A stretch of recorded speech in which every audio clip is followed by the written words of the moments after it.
What is up, Fantasyland? Welcome back to the GOAT District for a very special edition. It's Dynasty Week in the Roto Underworld, and we are live via the Player Profiler Network with a very special guest, a Dynasty Trades specialist, a connoisseur, as some might call, Mr. Shane Manila of Dynasty Trades in 5 and Dynasty Trades HQ is back in the GOAT District. We're talking Dynasty bold predictions and tons more Dynasty goatness, including a bit of flag planting. So buckle up for some high stakes, high octane, and high win rate fantasy football goodness. Let's get.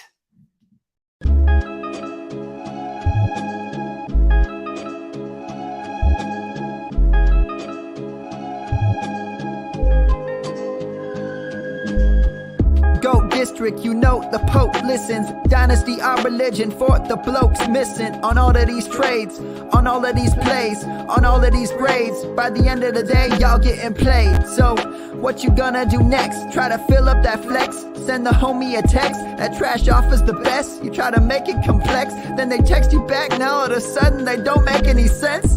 Broaden your horizons, boy. Dynasty's not for the Simons, boy. These trades not for consignment, boy. Respect your opponent, y'all some piranhas, boy. This my advice from me to you. Open up your cute little podcast queue. Search up GOAT District, my dude. Pop it in your ear, man. Y'all know what to do. It's the and I always be traded. And I always be traded. And I always be trading. Y'all try to betray them, but first you gotta bait them. Fish.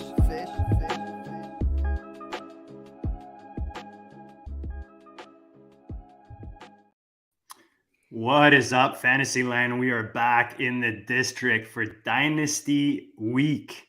I know Theo's pumped about this. He's got this all set up, talking Dynasty all across Player Profiler. Make sure you check us out on your favorite podcast platform, the GOAT District, and also go over to our YouTube channel when this show is done. Subscribe. We just passed 800 subs. We appreciate all the support. Guys, go up there and sub to the channel. We got high stakes. We got redraft, dynasty, best ball. We talk about all of it. We're just a couple of guys. We got 4 guys, Theo, playing high stakes. And some of our friends just happen to be some of the best players in the world. We bring them on to talk. And tonight is no different, man. We got the man, the voice. You know this guy's voice. You know that Philly accent. The man, Shane is the worst. Shane Manila, welcome back to the district, brother. We love having you every time. Dude, I'm so happy to be here. I haven't talked to you and it honestly feels like 5, 6, 7 years. I don't even know. Long time. Maybe before COVID. I don't even know. Like, I think we survived COVID. Like, we didn't get Ether to say you were like, all right, I'm bringing him back. He's safe to talk to. Dude, you guys are crushing. We were talking about before. You guys are crushing over there at Trades in 5. Love what you guys are putting out. The Dynasty content, diving into trades. And you got your boy Scott over there. I was telling you earlier, he's got the record on the district right now for the most views when he came on with Theo and Dan. I mean, tonight we got a big one. We're talking Dynasty bold predictions. We're going to do some flag planting. Theo, how pumped are you for tonight, man? Well, I'm just so excited that Shane was able to join us this week for Dynasty Week. I think it was really important for us to try to line up some of the big voices across Dynasty football. We had Pat Fitzmaurice and Derek Brown on with us on the Sonic Truth podcast yesterday. We had Heath Cummings on Man vs. Machine. I filled in for Billy Muzio. We get to talk to Shane tonight. We got Scott Connor on tomorrow. We're doing a lot of things throughout the Roto Underworld, to kind of celebrate Dynasty. And, Dynasty Trades in 5 is just fire. I love listening to you guys talk. I love talking with Scott. I'm stoked to talk with you tonight, Shane. It's just awesome. It's like, JD, we talk Dynasty all the time. Now it's like it's 8 straight days of nothing but Dynasty, and we're just getting after it. It is. And we actually cheated here in the district because we actually started a week early, Theo. If you remember last week, we had a deep dive into Dynasty with our boy DWZ Memphis on Twitter, Randy Young from the Dynasty Warzone. He joined us last week with yourself, Dan, and I, and we had a nice deep dive. So talking buys, sells, go look at it, guys. check it out. It'll give you a nice little appetizer before you dive into anything you've missed this week in the Roto Underworld. You guys have been killing it, Theo. I love everything you guys have put out. Hopefully you guys are checking it out. Make sure you tune in the rest of the week. But tonight we have a big one, guys. But before we do, as you know, maybe the boss is listening. We got to go give a little word to the man, and we'll be right back. People always ask me, hey, what is the World Series of fantasy or the Super Bowl of fantasy football? And it's easy. It's the FFPC, the Fantasy Football Players Championship. It's a $6 million prize pool. And they've had their Never Too Early Best Ball leagues cranking since February. So the FFPC is the answer to so many questions. Hey, where's the best place to get a Dynasty Orphan? Well, you can adopt a Dynasty Orphan at the FFPC. That's why we partner with them. If you want to play fantasy football for low, medium, high stakes, seasonal, best ball, dynasty, go to the FFPC. And don't forget, promo code Underworld to get you $25 off your first team. $25 off your first team, no matter what team it is, no matter what format it is, at the FFPC. Go do it. Guys, before we jump into it, I want to make sure Shane, just remind the people when they can find the Trades in 5 show. When does it come out? What can they expect the rest of this offseason? Every Tuesday. We picked 8:30 at night because I don't know. We were like, let's not start on an hour because that's not how we are. Every Tuesday in season, we'll probably might go back to two streams again a week. We usually record at least 1 or 2 episodes. We try for, the non-live version. What do you call that? Recorded? Yeah, the recorded version that drops. And then this Saturday, super stoked. We're doing a 5-hour live stream where, nice. I don't know how to describe it. It's 5 Are you guys rotating or are you going to stay together on the 5? We allegedly have breaks. So Good. Scott and Clay Scott mostly. Scott built in some breaks. He said, chain smokes. Yeah. Probably someone might have to go to the bathroom during those 5 hours. I was fine with going to the bathroom wherever I was, but apparently we get a break. So he built in some breaks there. The only thing is he built my break in when Ray GQ's coming on, which no, I want to be on with Ray GQ. I like Ray GQ a lot. So I might just smoke indoors. No, I can't do that. There you go. As long as my kids don't watch, I'm good. They won't snitch on me. Just ditch the cigarettes, man. No. Cigarettes are terrible. And if there's any kids watching, don't do drugs. Drugs are awful. But cigarettes are actually pretty good. As vices go, whatever. But yeah, no, this Saturday, 5 hours, we've got a couple guests coming on. We're going to be giving a couple SFB spots away. We're going to do a live roster review on air. Me and Scott do roster reviews as part of the DT in 5 thing. And yeah, we're just trying to build off that, man. We're just going to brainstorming on how we can expand and then one day, be up there with the Giants. Yeah, that's awesome, man. It's a good time, man. The peeps got all week in the player profiler, and then they can end it on the weekend with Trades in 5 for a nice 5 hour. And guys, let's face it, right now Dynasty is hot. It's lit, as the kids say. Let's jump right into it. Shane, on the show, you guys recently talking startups in a few episodes. And when we think about startups, especially the last 2 or 3 years, you've really seen the whole, trade back has become a real thing when you're in dynasty drafts, to the point where you get in some drafts and most of the owners are trying to trade back, and it makes it hard for that strategy to kind of work. So I don't want to quote exactly here or get a misquote here, but I feel like you and Scott, you said something like you and Scott started the trade back movement a few years ago, and now everyone's doing it. So my question is trading back still optimal if everyone is still doing it? And if not, what is the optimal strategy, especially in the early rounds of these dynasty startups? So me and Scott really got big on the whole trading up to get to elite quarterbacks, because everybody was like, well, I'm trading back. Well, I'm getting value. And you're kind of sitting there like, well, everybody can't trade back. Right? Like it's not an optimum outcome if we're all doing the same exact thing. Like there's times you want to follow the herd, right? Like if you're driving on the highway, you all want to go in the same direction, right? Unless the bridge collapses, then you just get out of Dodge. But In Dynasty football, we're like, well, let's mix it up a little bit. Let's trade up. Let's go get 2 high-end quarterbacks and just build from there. Because what ends up always happening in Superflex, or not always, but it feels like for me at least, and maybe a lot of other people, I end up trying to get these quarterbacks later. And the easiest time that you could ever get them is probably in the startup, right? Because if you go to a team that has 2 elite quarterbacks, like generally they're not trying to move them because they're like, well, why would I do that? Like I have 2 elite quarterbacks. Like I can fill out the rest. I can find wide receiver ones, a lot easier than I can find that elite tier of quarterback. And right now that elite tier is like 9 players, although I think it's kind of expanding out with this rookie class. And already looking forward to next year's rookie class. I'm already putting Caleb Williams and Drake May in that elite tier. Yeah, and for tight end premium, we get Brock Bowers next year too. So it's going to be those 2024 ones are worth a lot.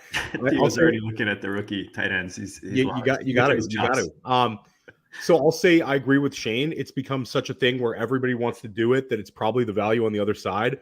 And those elite super flex quarterbacks are like trade calculator breakers, because even if you come up with a trade that makes sense mathematically, it doesn't make sense to move a Mahomes. No matter what you're doing, whether you're rebuilding or you're going for it, you're never going to move a Mahomes because he's got 10-year value plus.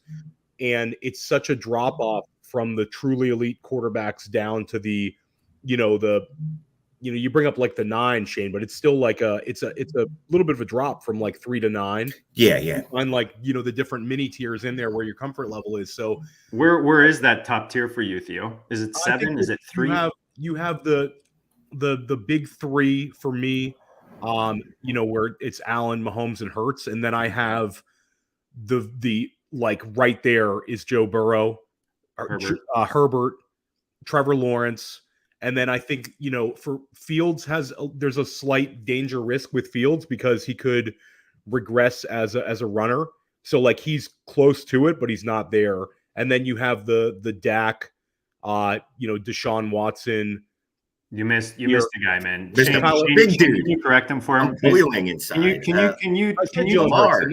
Can you remind him who the QB1 this year is going to be, please? I said Jalen Hurts at the top with Allen and Mahomes. You forgot Lamar Jackson. Oh, Lamar Jackson. Excuse me, Lamar. So, Lamar's right up there with the I put that tier. It's same like you said last year. I think it was maybe the top 4, right? It was a real separation from those guys on, right? So I'm already projecting a little bit of Deshaun Watson bouncing back, Lamar Jackson bouncing back. So right there, Lamar's he's to be found flying meat wad.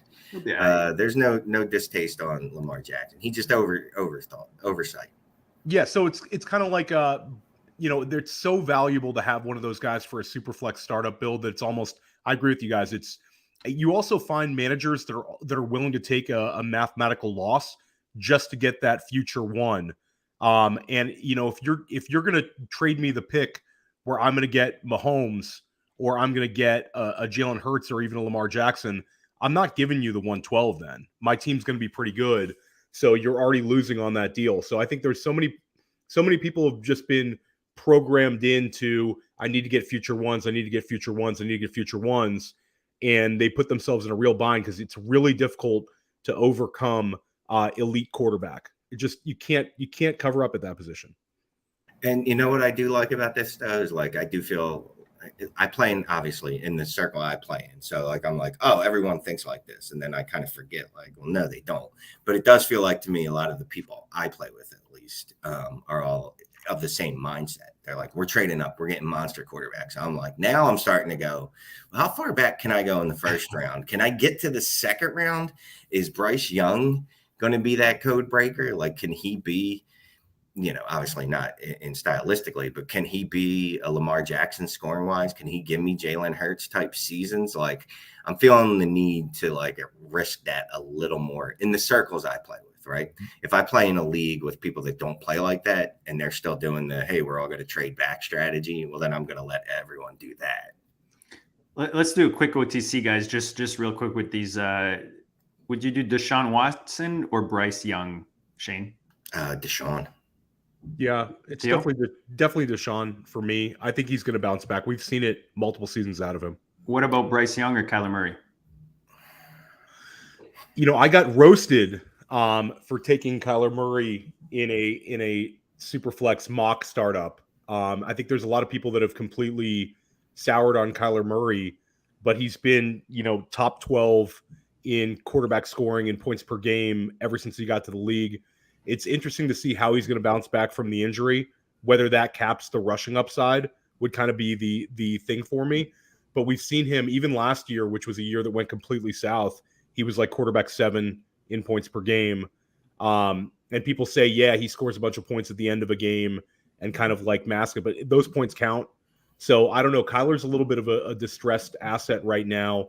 I think just for trade equity's sake, if it was just to roster the guy for the summer, it's Bryce Young for me because he's healthy and I think he's worth probably more to some other managers. But for my personal taste, I'm probably risking it on Kyler Murray. I mean, that's probably the smarter play, right? Because it's not like we're expecting Bryce Young to come out and drop a QB1 season, not with what he has. And he's a rookie and he's 4'2". There's going to be an adjustment period, right? So your team's probably not going to be good either way if we're relying on one of them because one of them, can't walk right now.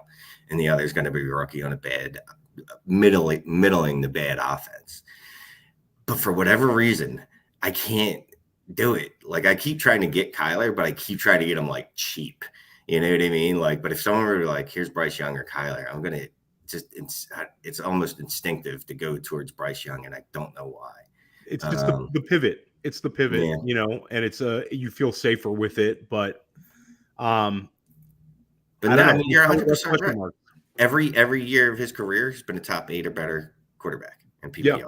And that's the points per game. And that's what we care about. And that's the same thing with like Watson when people are fading him off of 6 bad games last year, or people were fading Lamar because he hadn't signed a contract with Baltimore. I'm like, what are you doing? Stop that. So I probably should. The smart play probably is, yes. I forget who said it, someone in the chat, but you should probably be trying a lot harder to buy some Kyler. Like if you have 4 Bryce Young shares throughout your portfolio, if you play like that, maybe try to ship 2 of them for Kyler, see what happens. He's actually moved up a bit. He was a huge buy, screaming buy early in the offseason in everywhere, like redraft, Superflex, Dynasty. He was a screaming buy. I think you can probably still get him at a decent discount, but like I'm looking right now at SFPC Dino Startups. He's going in Superflex like towards the end of the second, right before Bryce Young.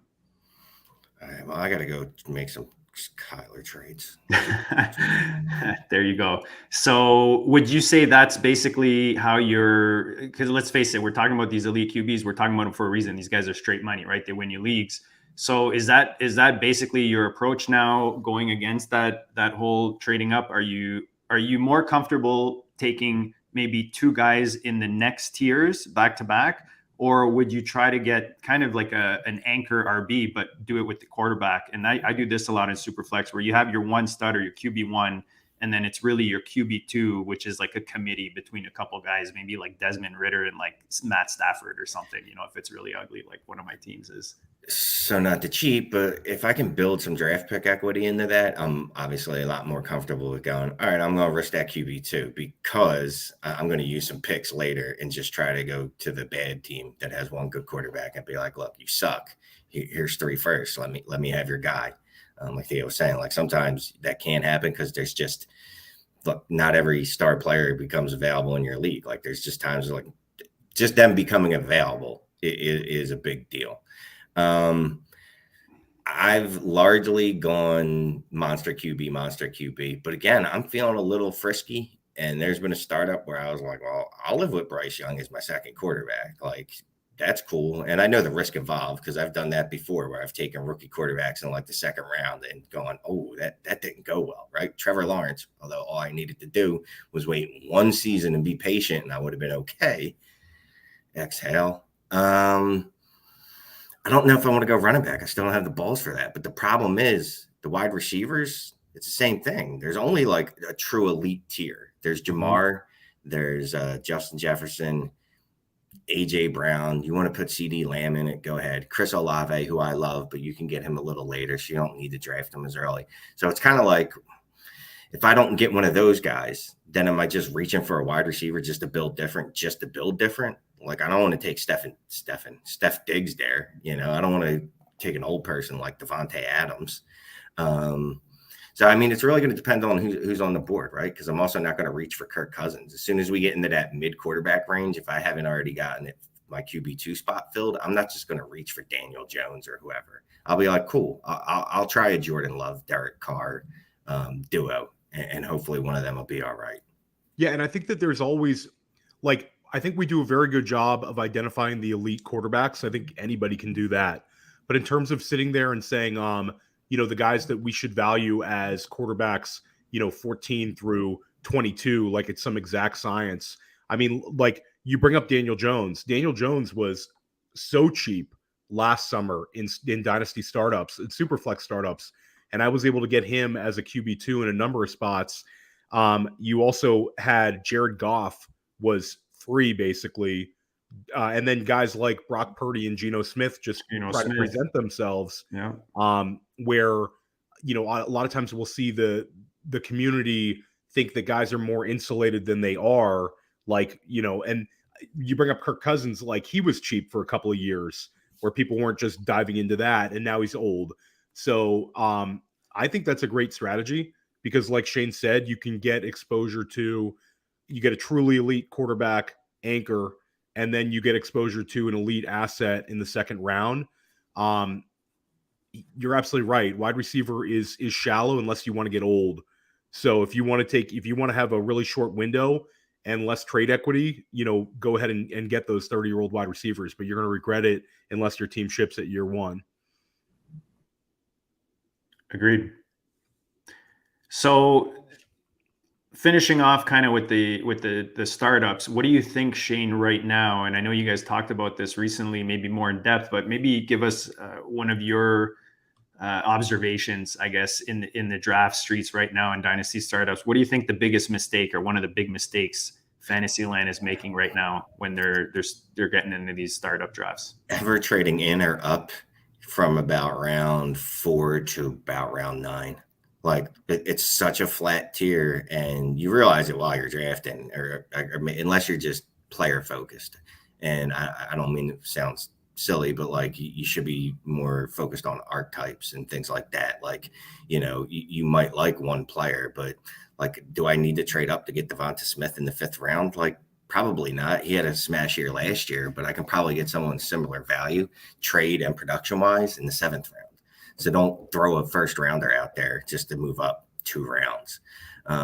If you are making trades, including your picks, make sure you get equal value back. And I literally mean equal. Like if you're trading 2 startup picks, get 2 startup picks back. And they could be in the mid rounds, right? They could be, let's say you trade up and you get that extra first round pick. And then you have just make sure you're getting a 10th back. Make sure you're getting a 9th back. Make sure that you're getting a 2 for 2. You're not doing those uneven where I give you 4 pieces and you give me 2 in the startup, because I've seen a lot of people then panic in the draft and start trying to fill their roster. And you're like, that's not how you built your team. Like you went QB heavy. Like you got to understand, like you're going to take a couple rounds off here. Don't try to then move back up. And especially if you're already, you've already given up the advantage in assets, you're working from a poor position, not a position of strength. So just a couple simple things, really. And I think we do overvalue I think we are overconfident in how good our season's going to be in a startup, right? Look, so much can go wrong. I never want to move off of those future draft picks because, again, anything can happen. And I'd rather spend that pick in season if I am winning, when I know that I'm winning for a known asset, than trading up now when, let's be honest, I could draft a team that I love and it just turns into a bad season and I'm a bottom 4 team. And next year I'm looking at everyone drafting Marvin Harrison with my pick and I'm just crying in the corner. You've got no dry powder. Yeah. Everyone can tell you a horror story about moving a future one. If Dan Williamson was here, he would tell you about one that he always likes to talk about, where he traded a future one and it basically just destroyed his team. And I don't remember the player he traded for, but Dan remembers it like it was yesterday. And it was probably James Conner. I think this was way back. Dan will reference some guy that's like, been 10 years out of the league. Yeah, true. And a Jordy Nelson smash season of seasons past, probably LaDainian Tomlinson with Dan or something like that. But I'll give Scott credit because I asked, once in a while I'll bounce things off of people, and I asked Scott his opinion. I guess we'd podcasted or something recently, and I sent him a DM and I asked him his opinion about Gabe Davis last year. And I had an opportunity to get Gabe Davis from draft picks. And he said, he'd want more than that. Wait till the middle of the year. And I'm like, you know what? That's exactly right. And that's why Scott is so sharp. But I agree with you. You lose flexibility. And I think what you said was really good. I'll add that, and it probably just to piggyback on what you said, you start loving your startup. Everybody does, unless you're really going productive struggle. You probably feel pretty good. And then you start pushing the chips in the table and start drafting old guys. When you draft a lot of old guys, your window is very short. And then if the season goes south on you, you're not going to be able to trade those players like you would certain young players. And I think there's also, like when people look at guys like Cooper Kupp and Stephon Diggs and Devontae Adams, they seem like, timeless assets that are going to continue giving us 20 point, per game season after 20 point per game season. Father Time is undefeated. So you're already not able to trade them for as much because of their age, and the production can fall off quickly. In Dynasty, we see it all the time. So I would say you need to have trade equity. And Shane brings up the easiest thing to trade is always your future one, but having guys that you can move around that other people like, that's important as well. You want to be able to either push the chips in during the season. If it looks like you're going to be a contender, you can always go and make moves. But you really limit the moves you can make if you're too old and pickless coming out of a startup. Yeah, and that cliff for receivers, especially the top guys, comes quick. We can go all the way back to Calvin even. You just wake up one day and you're holding a bag of chips that's not really worth much. And like you said, it's hard to move them at that point. So that's why you try to get a year ahead, or you try to get these guys, when you start thinking about it and they're still producing, that's a good time to sell them, in my opinion. Yeah, and you know what? And if you build your roster with enough flexibility, then if you do want to buy one or two old receivers in season, cool. And you do it with full knowledge of, I'm going to buy Cooper Kupp this year. His trade value, I'm never going to recoup that. Just never. You know what I mean? And that's not what I'm trying to do. What I'm trying to do is I'm trying to win the title this year. If he gives me 20 points a week, that's great. Whatever he does after this season, cool.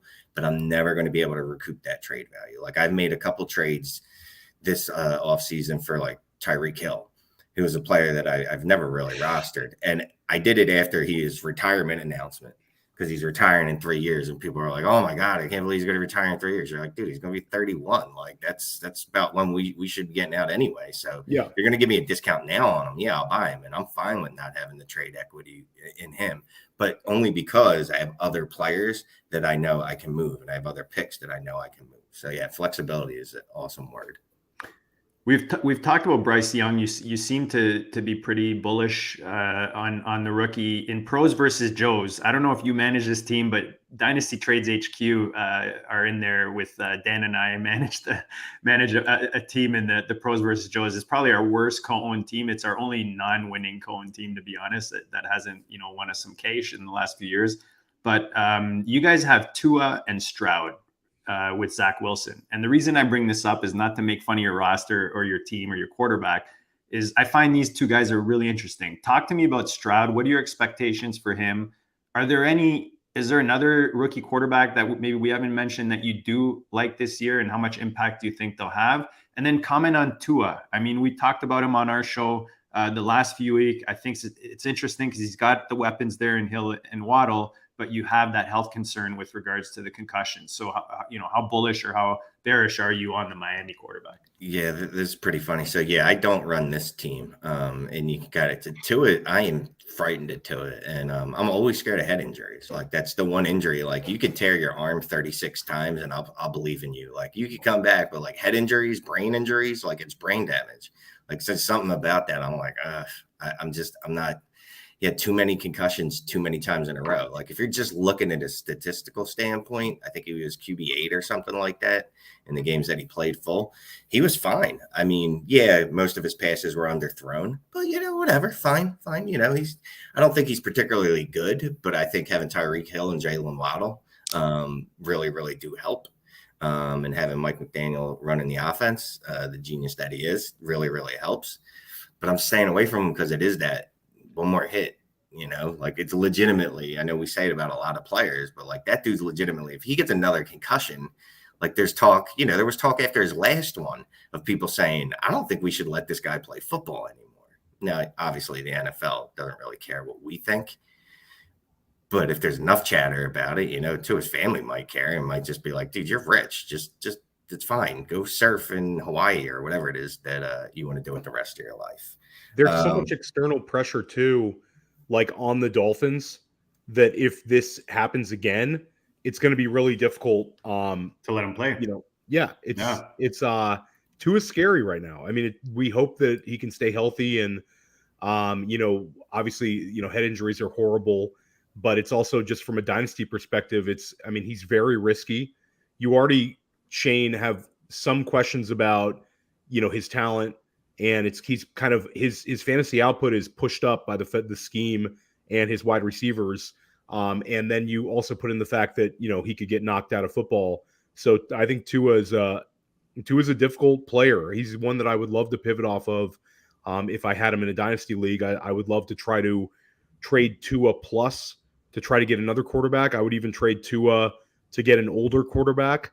Like basically you could get, a number of these, 30 plus guys, try to push Tua plus to get one of those guys, because I do have concerns.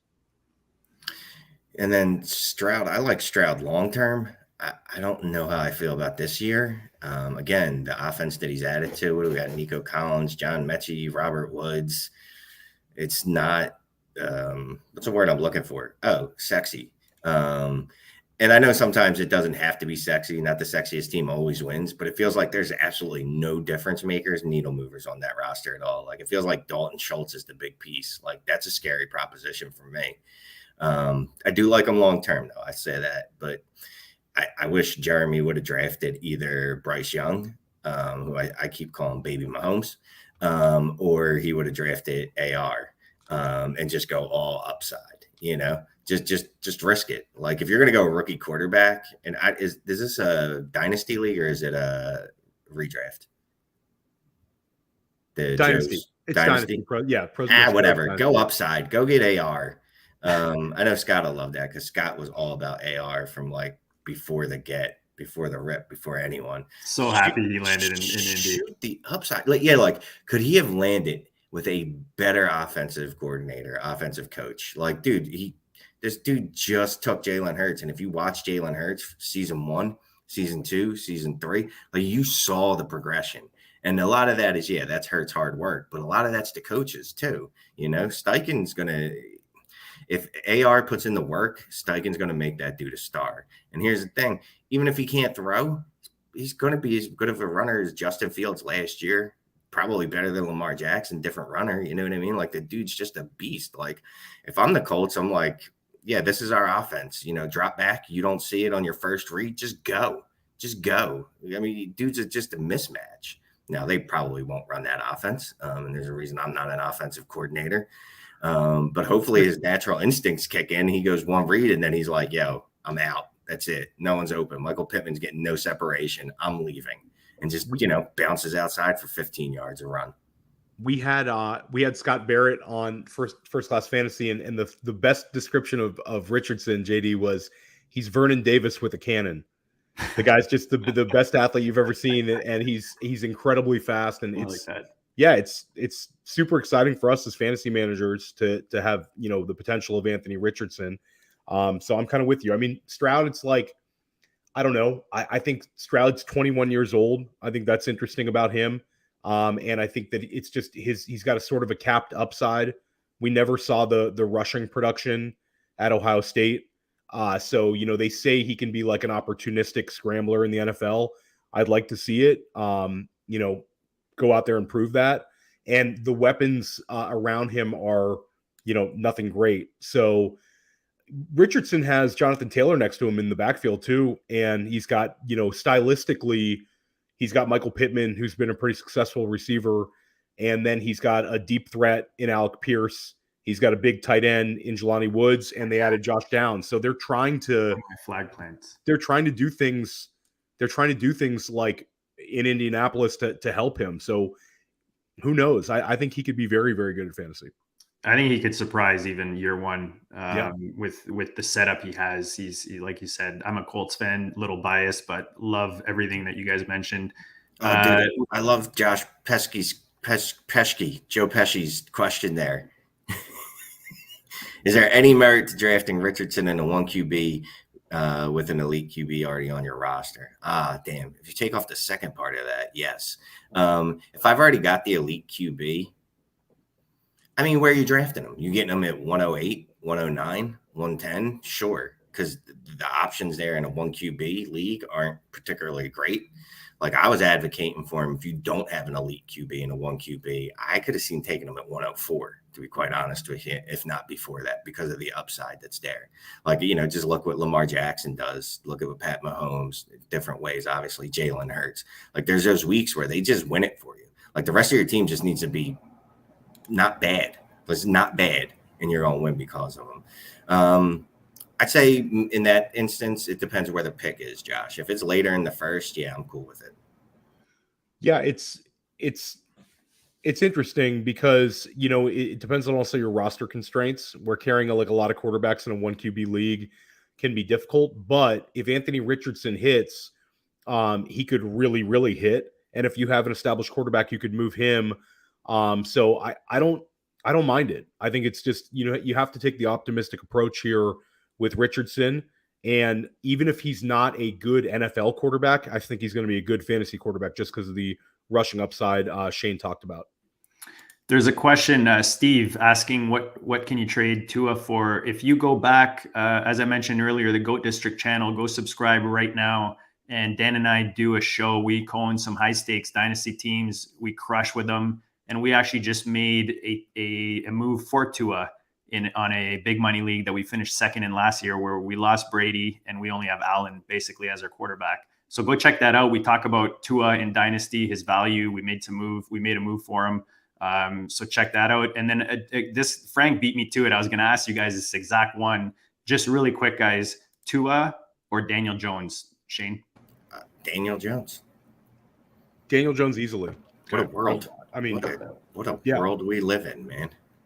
Hey, I mean, Tua gave you top 5 weeks last year. And like you said, finished QB9. He's got the weapons, but the health concerns that we talked about. Guys, let's get into the bold predictions. That's what the people are here for. Let's start off in Jacksonville.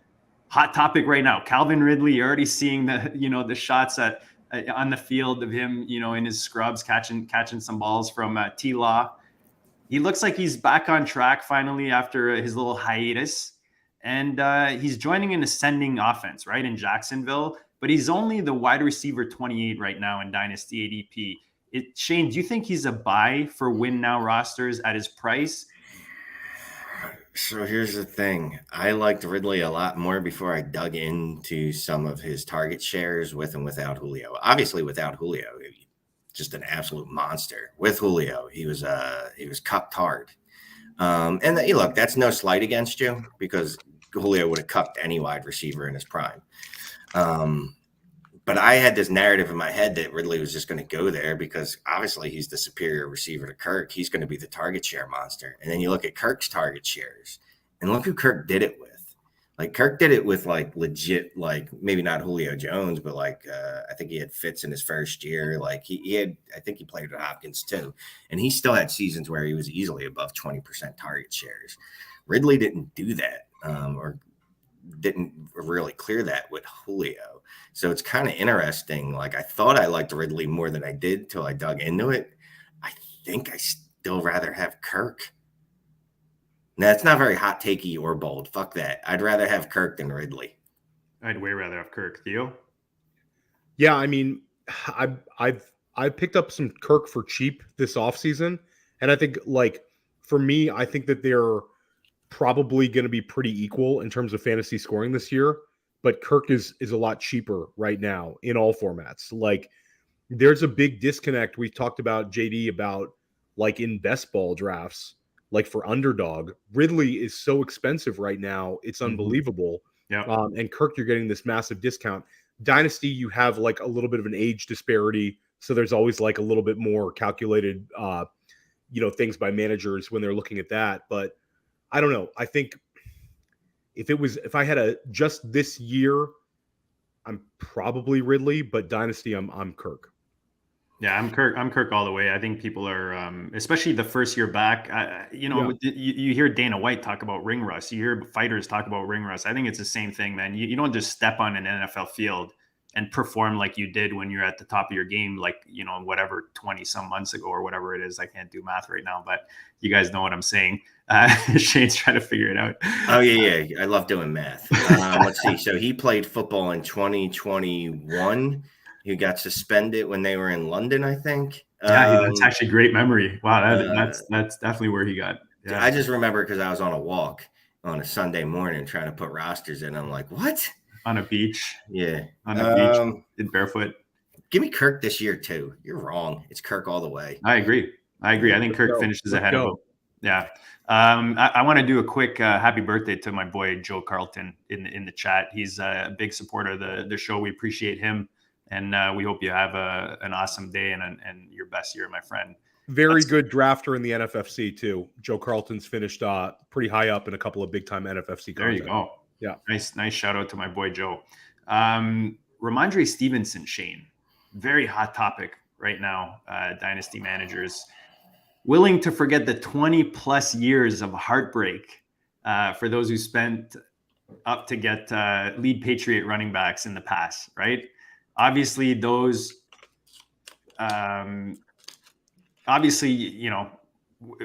history hasn't done well to support Rhamondre season, as Theo has called it. But where are you, Rhamondre? Sorry? Steven's season. That's what it was. Sorry. I like that. There it is. I'm going to steal that. He's actually got a copy. We can share it, Shane. Right. Yeah. So where are you with Rhamondre? Do you think he's a sell right now? And do you think he's gone up too much? How do you feel about him?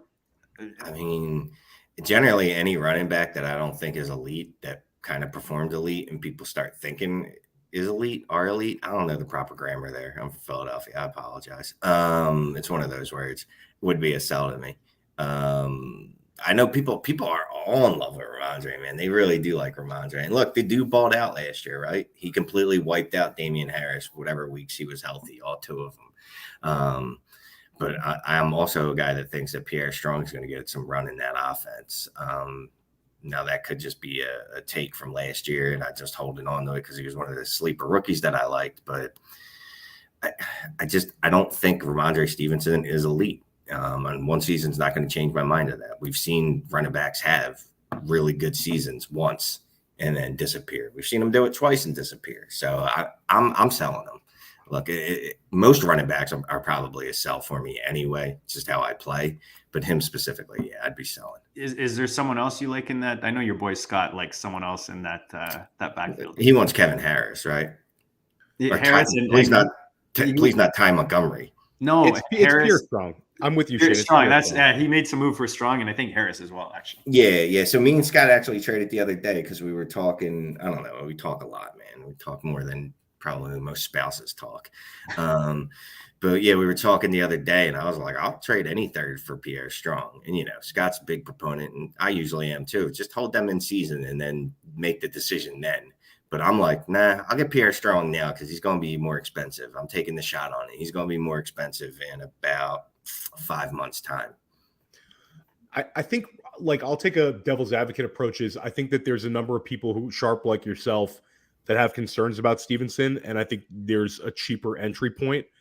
You have Rhamondre Stevenson people, but then you have a lot of dynasty managers who are kind of apprehensive about holding any Bill Belichick running back, and they think, the usage is going to change. I don't know. I think the best argument is Bill O'Brien as offensive coordinator is going to do some things differently. It's not going to be just check down to Rhamondre, but I don't know. I think that the guy is potentially like an almost elite receiver out of the backfield with size. And I think that they're going to be a little bit better offensively this year, which might give him more goal line opportunities. So I think he could string two big seasons together. But like Shane said, I mean, if you're just a dynasty, if you're just like a cold-blooded dynasty killer, any 25-year-old running back is a guy you're willing to move on from if you can get, another running back plus, like a Scott Connor special. He's not a bad receiver. He's certainly not what Rhamondre showed last year, but he's a pretty good athlete too. Is that Pierre Strong guy? If I can get him for a third, I'm just going to do it. I'm going to take a shot. I'm not saying to add every running back in that situation because Strong also, like, it's the funniest thing is he's like an elite athlete, runs the Blazing 40, and he had a bunch of touchdown passes at South Dakota State. So when Belichick drafted him, he's like, hey, I can run some fakes with him.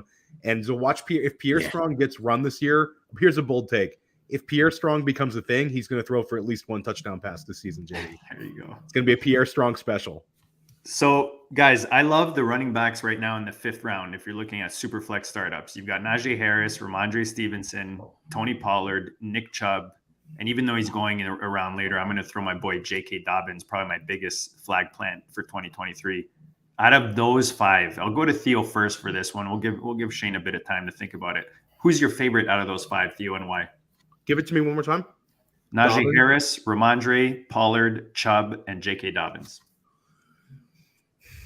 Gosh, that's a tough one, JD. I'll say.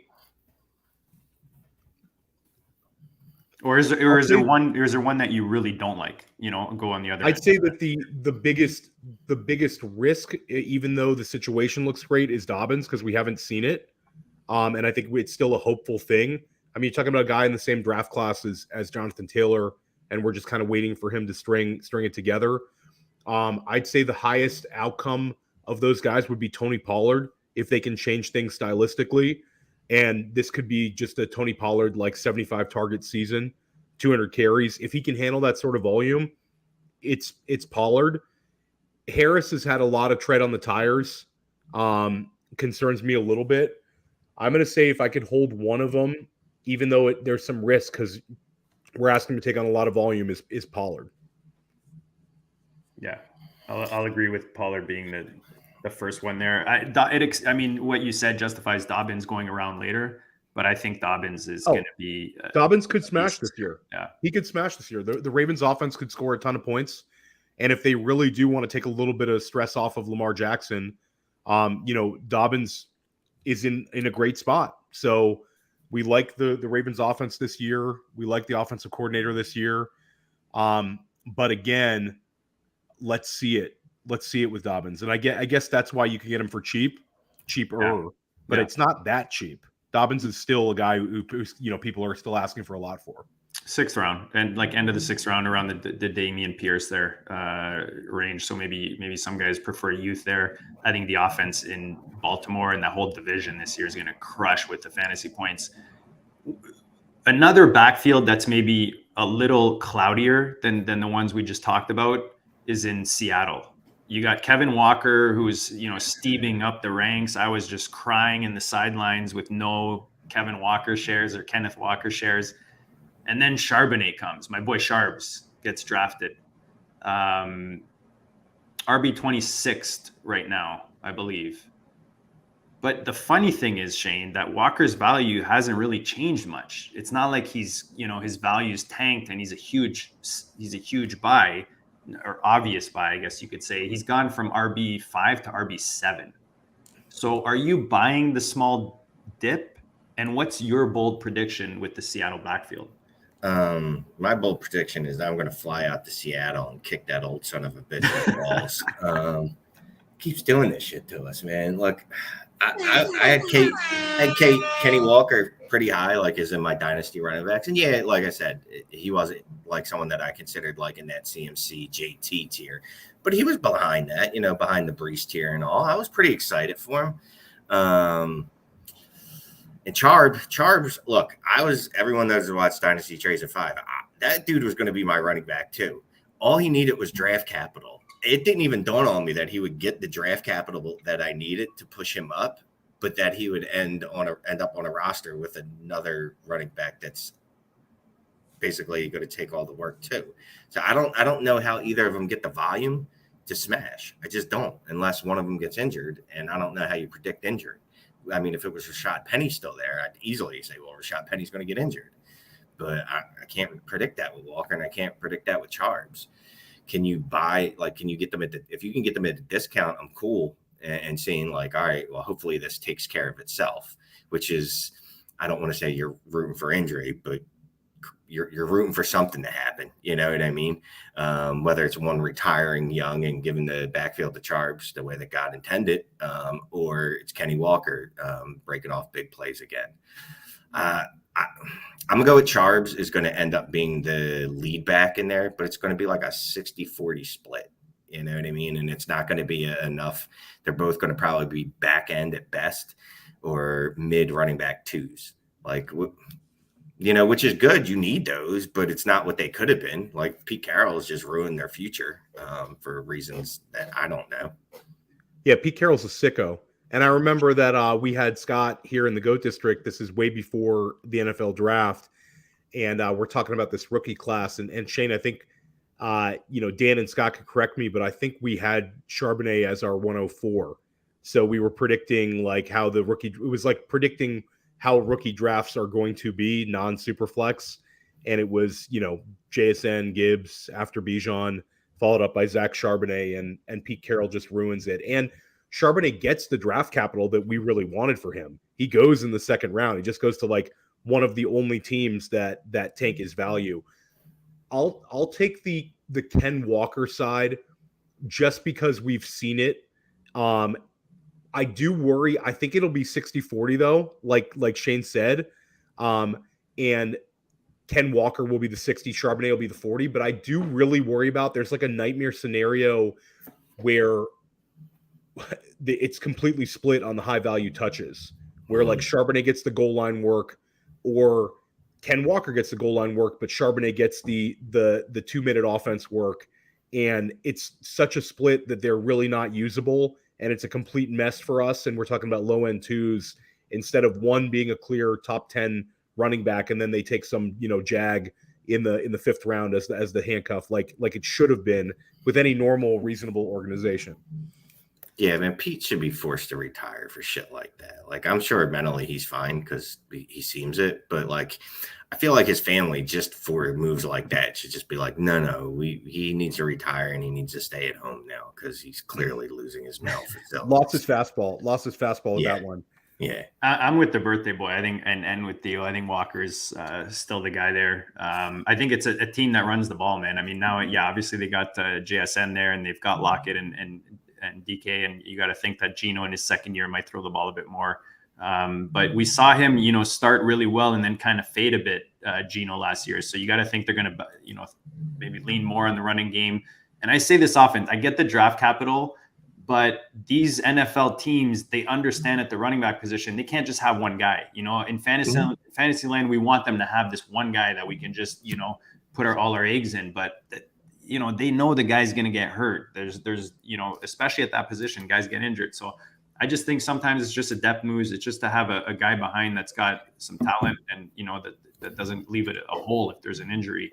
But why can't he just do what you're supposed to do, right? You got the stud, and then you go get the sleeper in the 4th or 5th round that we all cream our pants over, and we go, oh, if this guy ever gets shot, you know what I mean? Like, that's how it's supposed to work. You're not supposed to get 2 second-round guys back to back and just screw up. Shane, when you can drop dead at any moment, you That's just true. do wild. That's You true. just do it because you want to, man. You do wild That's things. true. You know That's what I'm true. saying? That's a good point. In somewhere in the multiverse, we're talking about, is Ken Walker a top 5 dynasty startup pick because Evan Hull is his backup this year? Exactly. That's how it's supposed to be. Okay, guys, we have to talk. We're gonna have to rapid fire through our buys and sells right now in Dynasty. But before we do that, we have to talk Minnesota. We have to talk Mattison. Shane, I want to get your quick thoughts. Give us a thought on Dalvin, Mattison. Where were you? Where are you? Where are the values playing right now? Are there any moves to be made in Dynasty with these players? I'm still buying Dalvin if people are selling. I went into this offseason talking about how I wanted to buy all the old people, Dalvin, Derek, Alvin Kamara, pending on his criminal trial. Joe Mixon, nothing's changed for me. I'm selling Mattison. I've seen him go for firsts. Like, that's the move. Madison's already, 24, 25 years old? He's 24. Right. Generally, he's reaching the age cliff for non-elite running backs, and I do not think he's elite. Although I will say this, in the 6 games that he's played without Dalvin Cook, he's really smashed. Small sample size alert. Yeah, it's like I'd love to get a first for an Alexander Mattison right now. I think if you can get that, absolutely take it. Like, there's not really a great argument with Mattison. The guy's never had more than 2 RB2 weeks in a row in his entire career, and it's like talent in the NFL matters, and he never like took a chunk out of Dalvin Cook, where a week that Dalvin Cook was playing, you worried about Mattison siphoning touches from him. He was either like the DFS chalk in weeks that Dalvin Cook missed, or he was not playable even in the deepest formats. So, and last year with this same coaching staff, he didn't even get 100 carries. He had like a considerably lower carry total than he had, for the previous 2 seasons. So, like, I don't know. I have major concerns with Mattison. I know the coaching staff is talking him up, and maybe that's the plan. But you're asking the guy to take on maybe 100 more carries. That's a difficult ask. And, an elite running back, part of being elite is durability and being able to do it for multiple weeks in a row. I don't know. I don't know if Mattison has it. I think, you absolutely cash out if you get any kind of a decent offer right now. I'm with that for sure. There's still time for them to bring in a guy too. There's still some free agent running backs out there like Leonard, Lenny and Zeke and those guys. I like Mattison. Maybe the tread on the tire thing is just that he hasn't been on the field that much, so he's got some left. But I think the move for the first is definitely the selling Mattison is a good one right now. Guys, let's do this. We're gonna go through quarterbacks or each position. We're gonna do best buy right now for win now teams. Okay, Shane, I'm gonna go to you first right now. Quarterback position, win now teams. Give me 1 to 3 of your best buys or sells right now. Oh crap! I didn't look at the show sheet at all. Yeah. Just someone you're buying right now at quarterback, especially if you're a win now that you think is a good win price. now. I'm trying to buy Lamar Jackson, Deshaun Watson, discount Lamar Jackson, and I'll still buy some Justin Fields. I think that he's still questionable enough you can get kind of a discount, and T-Law. So that's 4. I went Justin Fields shopping this offseason. I added him a number of places. I think that, like Shane said, he's still kind of discounted because I think people worry about like the long-term future. But for me, he's a buy, absolutely a buy. I love your Deshaun Watson call. I think he's the one you really, really want to kick the tires on. Trevor Lawrence is just so steamed up. It's so hard to get him right now. But if you can get some manager to move Trevor Lawrence, absolutely, he's going to smash this year. Guys, speaking of smash, listen to Josh and smash the like button right now. You guys are crushing it in the chat. I'm trying to get as many people on as possible. We appreciate all of you guys tuning in. If you're listening to this in podcast, make sure you drop a like. If you're watching this on YouTube, drop a comment. Let us know who you're buying and selling right now in Dynasty. But we appreciate all the action right now in the chat. Mine is Stafford. I bought him for 2/3 in Triflex. If you want a cheap quarterback, let's remember Kupp is still there. Akers is still there. This is not going to be a very good football team. They're going to be launching the ball. Stafford's going to be launching the ball, sacrificing his body like he always does. Let's go to running back, guys. My favorite. Theo, I'll go to you first, buddy. Who's at current ADP, win now team, buy or sell at running back? I love the idea of buying Joe Mixon. He's certainly more expensive than he was a month and a half ago, but he's still older. He might be in a better situation than he was last year in terms of no Samaje Perine behind him. There's some uncertainty about who the number 2 running back is. And last year he had the most receptions of any season in his career. So maybe that's something that they continue to do in Cincinnati, like leaning on Joe Mixon, the receiver. I think it helps Burrow, and the guy could just completely eat underneath. And the Bengals offense is going to score a lot of points, JD. So I think Mixon, just based on his age, you're going to get a little bit of a discount here.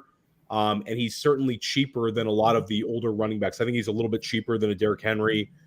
He's a little bit cheaper than a couple of these guys. So I'm into, kicking the tires on Joe Mixon. I'd like to have a lot more of them in Dynasty. Love that call. Definitely a good buy. Shane? I'm going to go back to my old dude, Derek King Henry. About 4 years ago, I was like, sell this dude, he's getting old. And then at some point, I just realized this dude is just not human. Like, yeah, he breaks stuff every once in a while, but assuming he doesn't, he's just going to smash until he's done playing football. And I think he's like running back 16 in Dynasty on DLF. Yeah, like, nah, I don't want Javonte Williams over him. Like, just stop that. So, yeah, give me King Henry. I'm going to go to Buffalo. I like both of your calls. I'm going to go to Buffalo. James Cook for me is a nice buy right now. I think people are way too nervous about Harris as much as I liked Harris in New England. If you look at week 13 and on, his snap shares went up to 40+% from, in the teens and low 20s or in the first half of the season. And he gave us some top 12 finishes at the position. I think his role grows. I think this team, like I said about Kincaid, they're going to try something different. They're not insane. They're not going to keep doing the same thing every year and losing to the Patriots or to the Chiefs. I think that they're going to change it up this year, and I think James Cook is going to be a huge weapon in that offense. And I think at his price, he's a nice buy. Let's go to receiver, Shane. Someone for a win now. I think we mentioned some in the show, but maybe someone that you want to reiterate or that we missed. It's funny, man. All the old people again. I generally don't like old people in life and fantasy football at all. I can see them on the street and I kick them. I'm like, whatever.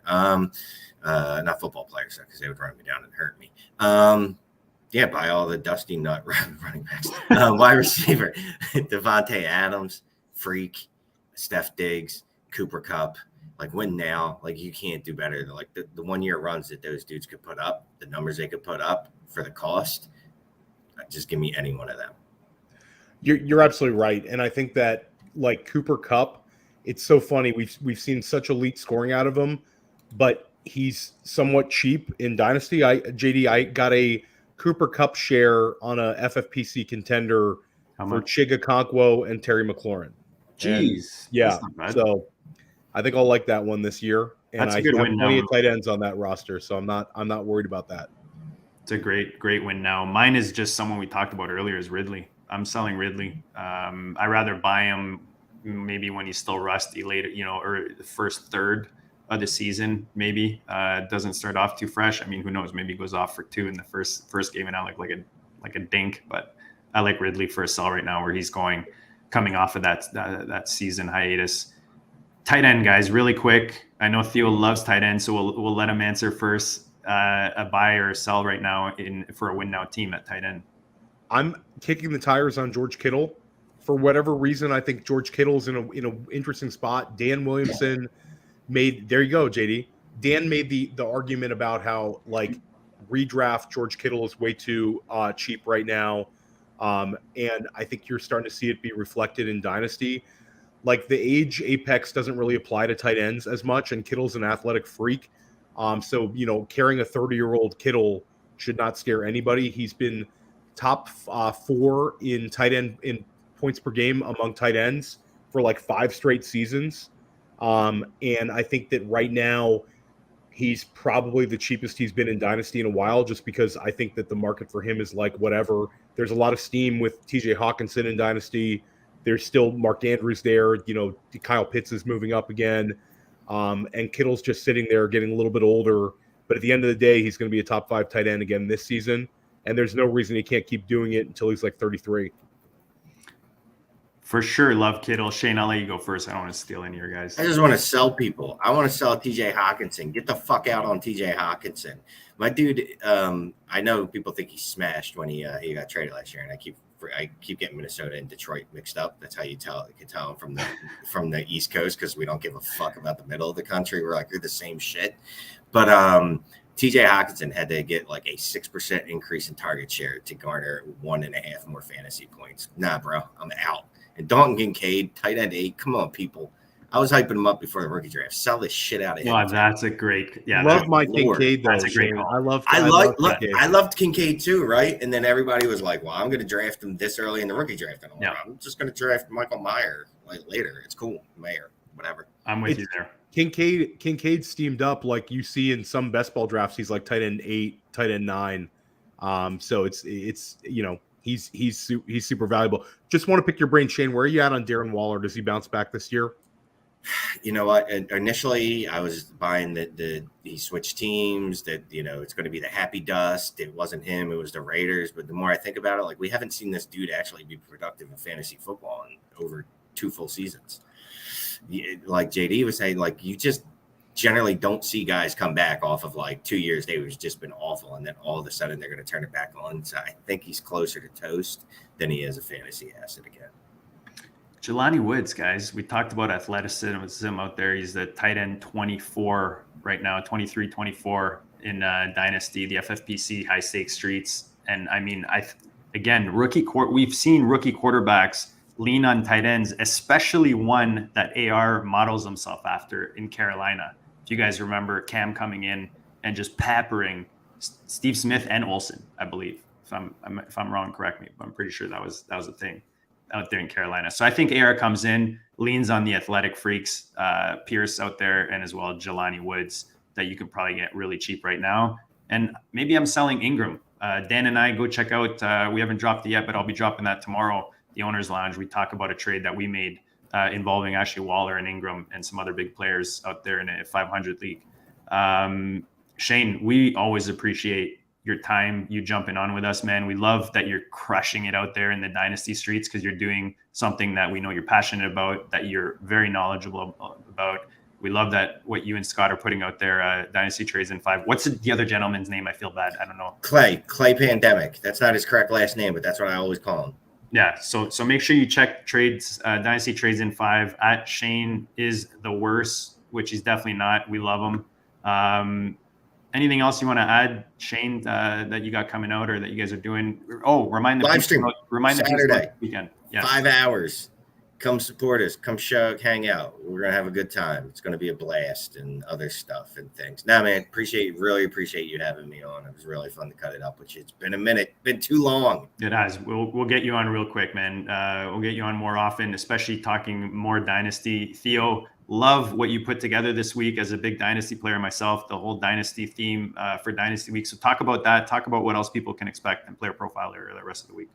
Definitely check out Heath Cummings from earlier today. This was awesome with Shane. And we have your partner in crime, Scott Connor, coming on tomorrow for First Class Fantasy. That'll be really, really fun. We're going to drop like a bunch of video content. It's already started to drop. We have flag plant videos, some interesting things we're doing. Really building up the YouTube side at Player Profiler, especially for Dynasty managers. There's a lot of like kind of evergreen videos that you can go look at. And then we close out Dynasty Week on Tuesday. John Daigle will be back. So yeah, we got to get you back in the district, Shane. Maybe get you towards the end of the summer because this was awesome. Really love chopping it up with you, and I can't wait to tune in to you guys on Saturday. For sure, guys. Check it out on Saturday. Make sure you're tuned in to Player Profiler all week for Dynasty Week. Make sure you tune in every Wednesday night right here on the Player Profiler Network for the GOAT District, and go check out the GOAT District channel on YouTube and on your favorite podcast platform. Guys, smash the like. We appreciate all you guys, especially the chat was hype tonight. And you know how we do it. We'll check you all later.